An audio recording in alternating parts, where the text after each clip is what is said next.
Orain azterketa praktikoaren ordua da. Koko!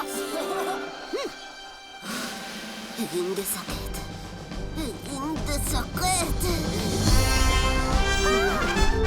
Baina, egan ari da. Ez, erortzen ari da.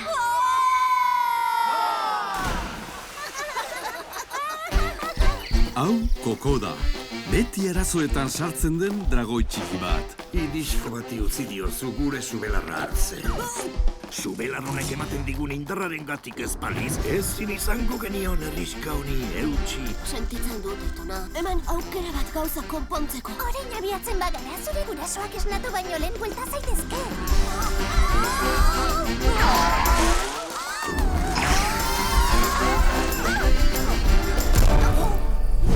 Kaixo, lagunok. Laguntuko didazu hemendik jaisten? Orain, Koko eta bere lagun Oskar eta Matildak abentura bat biziko dute. Azen ahaste borrasten azkararia datorkigu. Suz beterikoa. Plan itzela izan da. Adiskidetasuna. Indigestio leherkorra. Horrek erakutsiko die subelarra jaten.